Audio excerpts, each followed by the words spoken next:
Hi, welcome to Thursday 30. Oh, and today we have with us storm chasing photographer David Mayhew.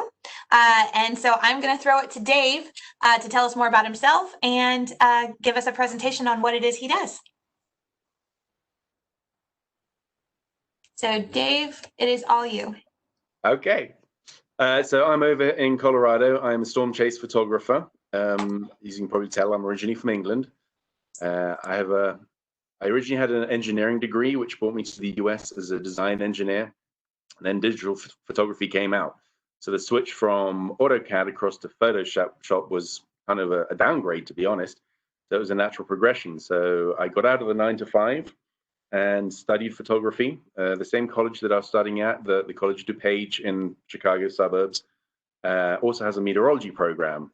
And I was always fascinated by weather. It's all us English ever talk about is the weather. So I figured I'd go do a storm chase and hooked up with them. They also did a classes because it's a full meteorology program. So I learned severe weather forecasting. And when I was studying photography, I had no idea what I was going to do. I could have ended up photographing couches for a magazine, who knows, or doing portraits or weddings. But I was kind of leaning towards landscapes. But I combined my skies and my weather with photography. One of my lecturers said to me, he said, David, you're really good at all the things that you do. And I said, thanks. He goes, well, actually, it's not a compliment. You need to find one thing that you can specialize in that makes you different. So I figured I'd give this a shot and work with that. So I started doing art shows in Chicago in around 2006. Paid for my booth set up and had a little bit of cash left over, and I was quite excited by that at the time. So I kind of went into it a little more, did more research, and grew from there. So let me see if I can show you my PowerPoint here and show you a little more of what I get up to. All right, let's go to full screen here. So that's me out storm chasing from a couple of years ago. I'm usually behind the camera. I'm not so good in front of it. But yeah, as you can see, I used to be the design engineer with Fiat. Talks about my initial art shows. I have seen the 2 widest ever recorded tornadoes. El Reno, Oklahoma was 2013. Got to 2.6 miles wide. I kind of kept a wide berth on that one and kept my distance. Yeah. The Weather Channel usually does a photo contest each year. They haven't done it this year or the last year, I don't think, but I've been one of the judges for that. And a lot of my work has been used by a lot of big companies. I just licensed one of my images actually for a book cover that's coming out soon. So, and I did do a book that's on Amazon still. So, a little insight into the things that I do. So here's actually the image that's behind me right now. This is a tornado from Kansas. I actually saw 7 tornadoes this day. And sometimes I like getting further away from the storm so you can see the whole dynamics of the storm. What's great about storm photography is once you've taken away that risk and you've taken a photo of the image, somebody else can enjoy that without having to worry about getting the heck out of Dodge, so to speak. So when you take away that risk, you can really appreciate the textures, the layers, the details. What I love about storm chasing is you never know what you're going to get. You have to improvise as you go, see what the weather's doing. Do I stay close and get a shot of a tornado? Do I go back and get the storm structure like this one? This one was 2012, which was a really bad storm season. So I decided to go out no matter what the forecast was. If there's going to be any sort of storm, go out, take some photos and see what you get. And this one's become a top seller. It's just a very disorganized supercell with multiple towers going up on this one just at sunset with a wheat field. So kind of changed my philosophy a little bit on the storm chasing to look at different perspectives on it. And this again was the same year, just chasing storms for the sake of finding unique subjects. So this one gives that great feeling of depth and dynamics to the piece as it goes off to the distance there. This one's a little more tricky. I was here for about 4 hours, and this is one of those scenarios where the storm was moving away from me. It was tornado warned. Do I stick with the storm and hope for a good tornado shot, or do I use this perfect foreground and keep shooting? So I have storm during the afternoon when it was closer, and here just after dark as it's moving away. to get this shot, you have to do a longer exposure, high enough ISO sensitivity on the camera to get the stars in without blowing out the lightning, and then moving around the scene with a flashlight as you go to light up the foreground. So this exposure was about 30 seconds. Got a shooting star above the windmill, although it may be a satellite, I'm not entirely sure on that. But if you look at the windmill during that 30 seconds, there was a little bit of a breeze and the windmill shifted just a little bit. At first, I was really annoyed about that, but then I kind of like that it gives that sense of motion to the windmill anyway. So. Lightning, you've got to, after dark, it's actually kind of easy to shoot lightning, but you have to be at a safe distance. You'll see in my slides later how I set up in the car if I'm getting too close to the storms. But usually where you have the heaviest rain in the storm, that's where the lightning comes from. This storm had a lot of anvil lightning, so that's when the lightning comes from the top of the storm, and those tend to be positively charged bolts as opposed to negative. The positively charged bolts are the ones that if they hit you, you're kind of toast. So you have more chance of survival with the negative bolts from the lower area of the storm. But I love the color palette there. If you're just after dusk, you get the dusk colors coming in, so you get a mixture of the different color palettes there. Northern Lights. I love going to Iceland to shoot the Northern Lights. It's just amazing that the patterns, the formations that you can get from them, getting the reds and the purple hues in there are a little more rare, so it's kind of nice to see that they're just coming in on this one here. Of course, you have a nice leading line of the bridge taking you off to the horizon there on that one.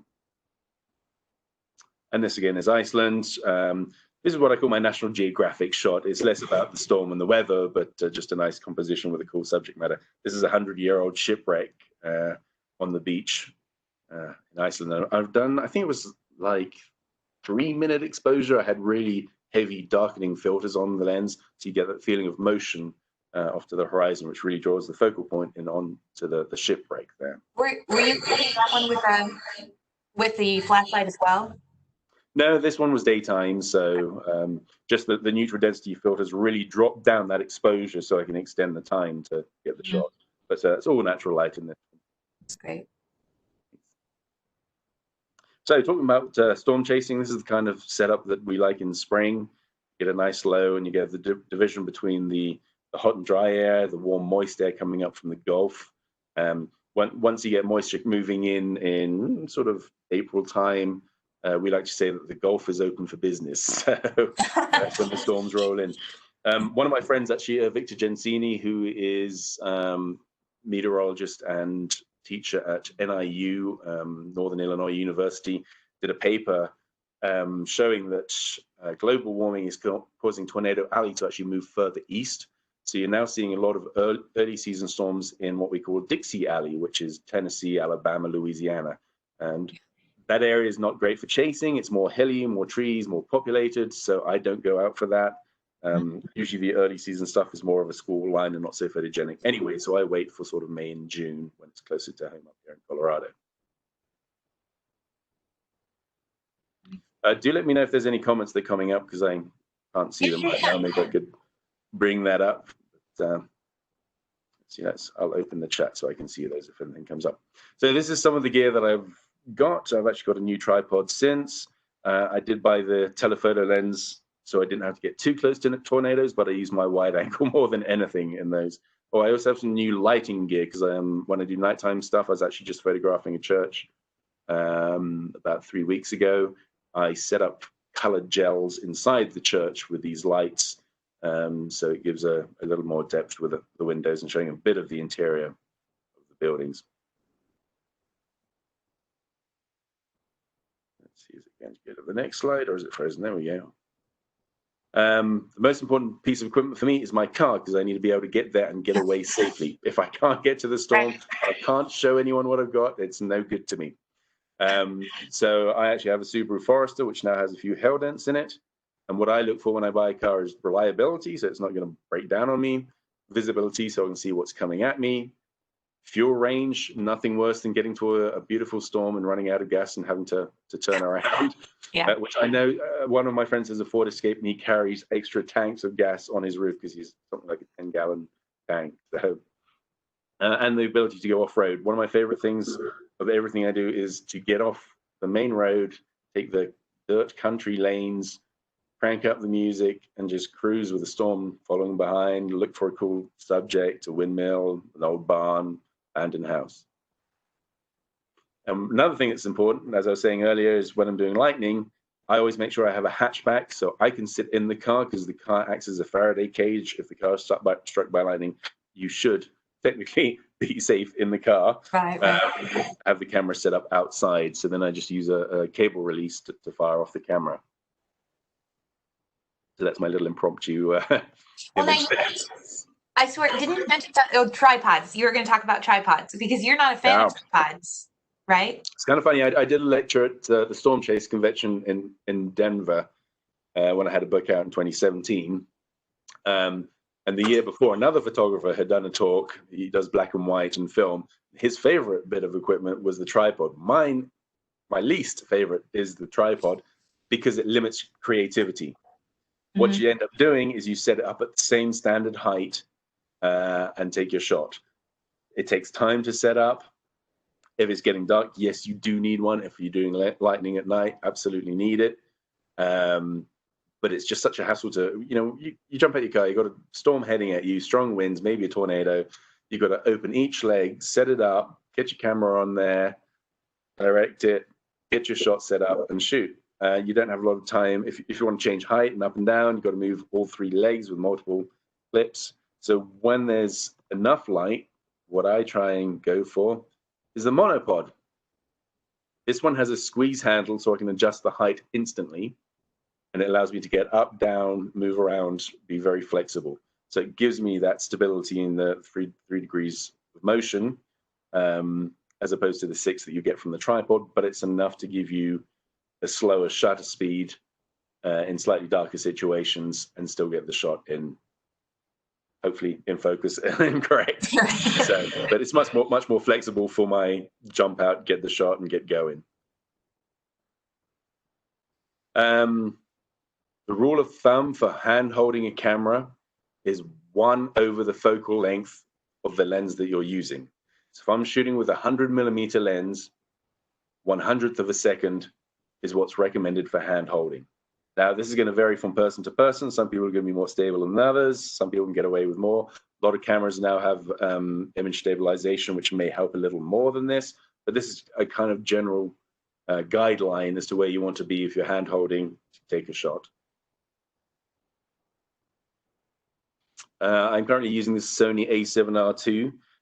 I switched from Canon to these about 2-3 years ago. It's 42 megapixels, so you get a lot of detail in there. And they used to make the sensors for Nikon cameras, so they're really good with low noise at high ISO. So a lot of dark shooting, like shooting the Milky Way and things like that, these are very good. Also having this flexible screen as you see on the bottom, allows me to hold the camera high or low and get into unique angles to get those too. The only thing is it's mirrorless, so what you see through the viewfinder isn't the true view, it's the view of what's hitting the sensor. So it's like a small screen, it's not quite as detailed as seeing the true view. But I tend to use the screen on the back for viewing when I compose anyway, because that's how the image will look when it comes out. Right. Megapixel myth. The higher megapixels does not mean you're going to get a better image. The lens is important too. So this is one of my first digital cameras when I was still learning. It was 5 megapixels, and this image was a top seller for 10 years taken with this camera. So I could only go to about 28x42 with that image, but megapixels aren't the be all and end all. Sometimes the lenses are more important. This one here is a 21 megapixel camera. That is a 10-foot piece from that camera hanging in a condo down in Denver. Rules of photography. There are no rules in photography. I mean, any artist doesn't abide by any rules, right, Livy? Right. Right. We like to make it up as we go, or we don't want anything that's going to impede our creativity. So there's no rules in photography. Do what you like. A lot of people do slightly over contrasty HDR images. That was a thing for a while. If that's your thing, that's fine. Go for it. It's your creative vision. Edit how you like. So when I edit my images, some of the storm chasers aren't too big of a fan because I draw out the contrast and the saturation to make it like, well, if I think about it, if I'm looking at a scene and I was thinking, if I paint this scene, how do I want that to look? Right. So I'm using what's there, but I'm using the color and the contrast just to draw out the details. I don't, when you take a photo of clouds, it comes out very flat on the camera. Yes. You have to draw it back out. And I'm going to show you in a minute a quick edit. Quite a long edit, but I'll go through it fairly quickly. And no matter what you're doing, disclose what you're doing. If you're adding multiple images together, it becomes digital art as opposed to photography. That's more of what's the word when you put images together like that, Libby? Collage. Thank you. Yes. You can tell I didn't get enough sleep last night, right? You're good. You're good. So this is the rule. The rule of thirds is always a good standard for composing an image. If you put the subject matter at the cross of any of these thirds in the center, it makes for a good composition. As I said earlier, there are no rules, so it's really the guide of thirds. I like that. I like that. This one here, for example, that we were looking at earlier, the horizon is around that third line, even if the subject's centered there. But I like to break the rules, as I was saying. So here, one of my favorite things to do is just have the complete slender horizon line, because it gives you a point of reference to the sky. And here I've offset the tornado to the right because I love the detail of the textures of the clouds across the sky. So again, this one, slender bit of, this is the same one as that lightning one I showed you earlier where I did the painting by light. This was the first shot I took in that location when the storm was really close.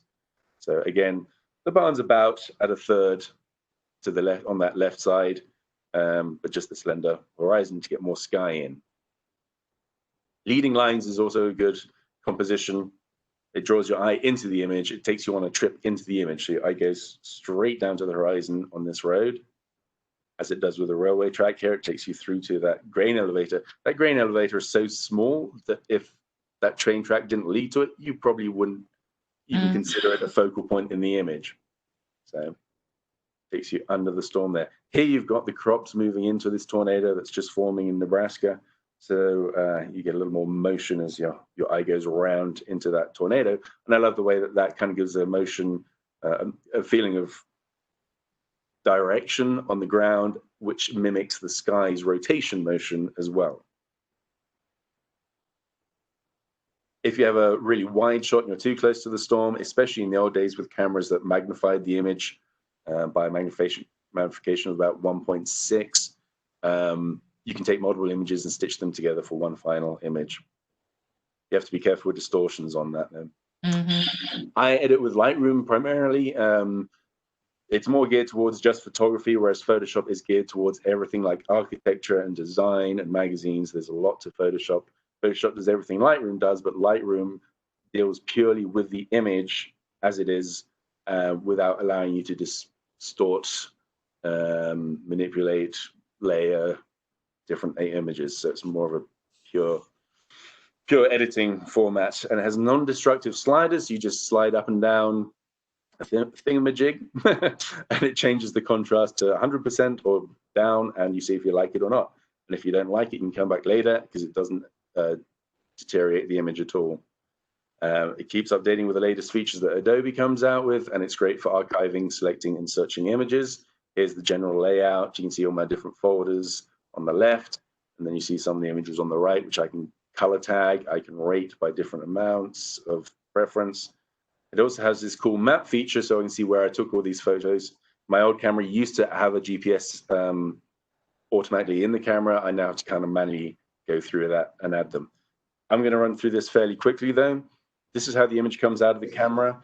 A RAW file keeps it very flat. If you're shooting JPEG, JPEG actually adds contrast, saturation, and sharpness.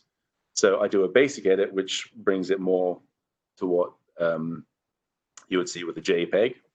Then I go and select different areas, darken, lighten the ground to balance the image. So general graduated filters, so you don't need to carry graduated filters in the field. So this is the initial image, and now I come to this.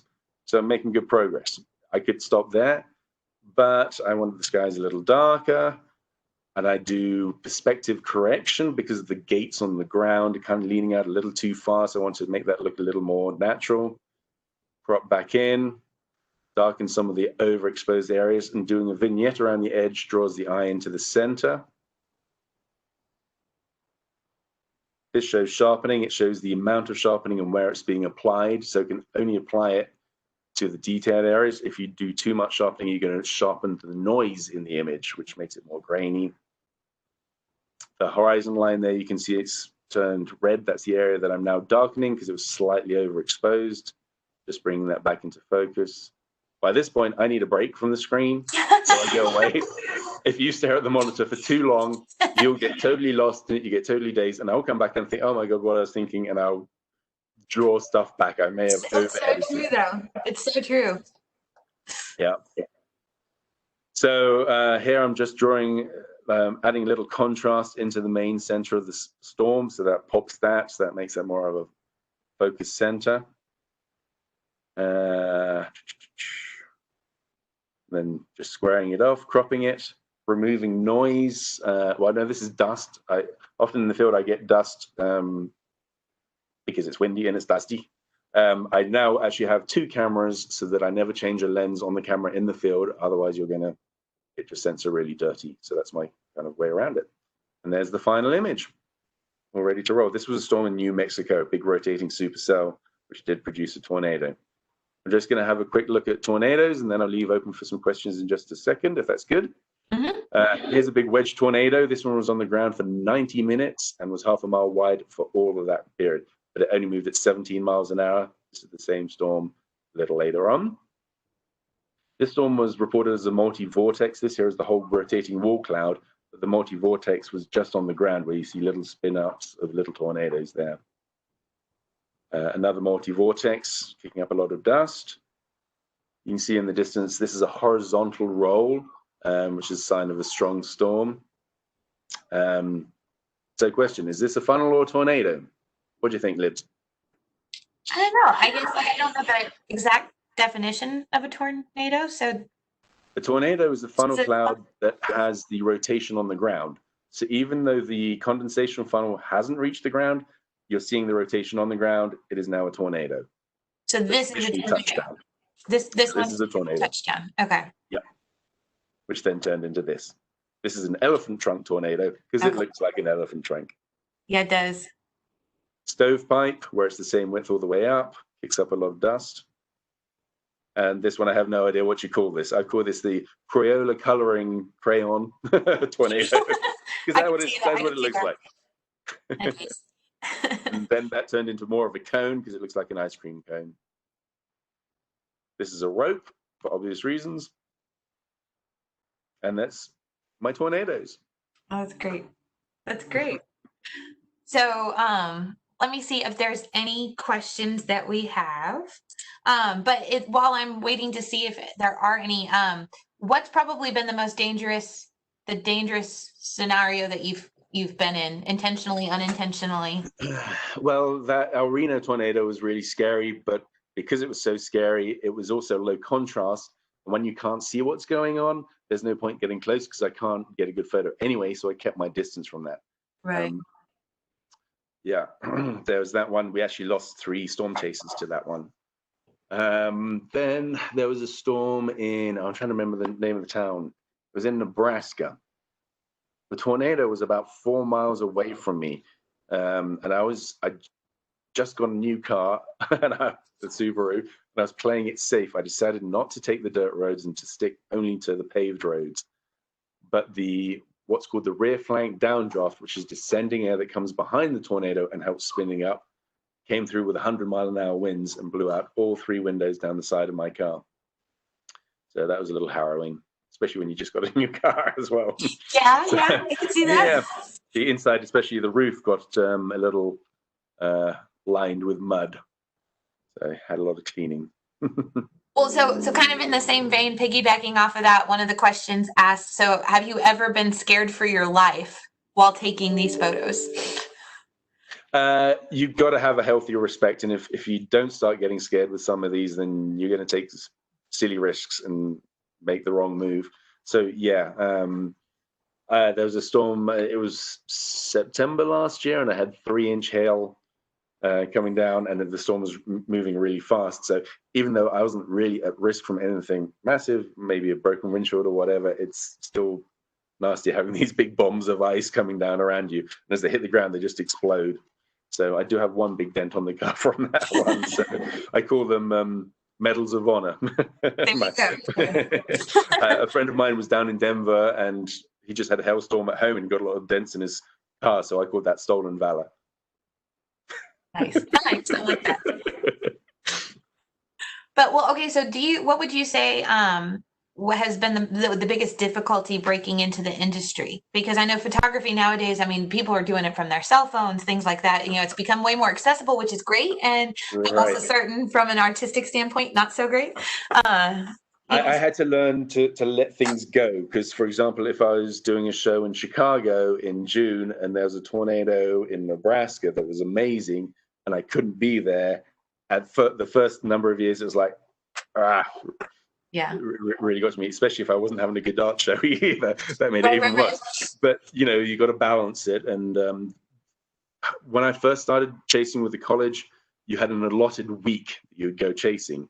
And you get patterns of the jet stream riding up and down. And if you get a ridge pattern, you're going to get no storms that week. So the benefit of doing it this way, at least, even if I'm sacrificing a few weekends here and there during storm chase season to do an art show, I'm still flexible for the rest of the week. I've even chased after art fairs on the way home, getting 2 shots. So, but a van full of artwork is not the best way to chase a storm. No. You know, no.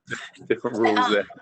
So are you more drawn to the photography aspect or the storm chasing? I mean, you've done great. Well, you know, it's great how you've married the two, but what are you most passionate about? I guess the photography, because I also do other things other than storms. I'll do sunsets. The safe photography for me is doing the sunflowers and getting some sunsets with sunflowers here in Colorado. But I also do nighttime shoots, the Milky Way, that kind of thing as well. So I guess the photography is first and the storms are kind of second to that. So sorry if you hear my puppy in the background. He needs to go out in a minute. So. That's good. Well, okay. So is there any kind of advice that you would leave anybody with who's interested in learning more or maybe getting into the field, particularly of storm chasing? Because that's a little different than photography. Right. Don't just head out. Make sure you go with professionals who know what they're doing. Go take a tour. Preferably hook up with, like I did, the meteorology program. It was how many years? About 5-6 years before I even did my own first solo storm chase. It's a lot easier these days because we now have better data in the field. When I first started with the college, it was a matter of going to the library and getting information from the internet that was connected at the library because there was no data on cell phones and stuff, and a lot of phone calls back and forwards to the meteorology department. But so it's a lot easier now, but make sure you know what you're looking for. And my rule is always have an escape route. So the navigation part of it can be tough because you can end up, you never know if there's roadworks or a road's closed or what shows on the map as a road could be blocked off by a farm now. It could be a farm field instead of a road. So yeah. Do you like doing them solo or do you kind of miss having a buddy or a team? It'd be a little less stressful when I go with a buddy. I've done that a couple of times, and it's kind of nice because somebody else can do some of the driving while I do forecasting, especially if you're doing a long drive.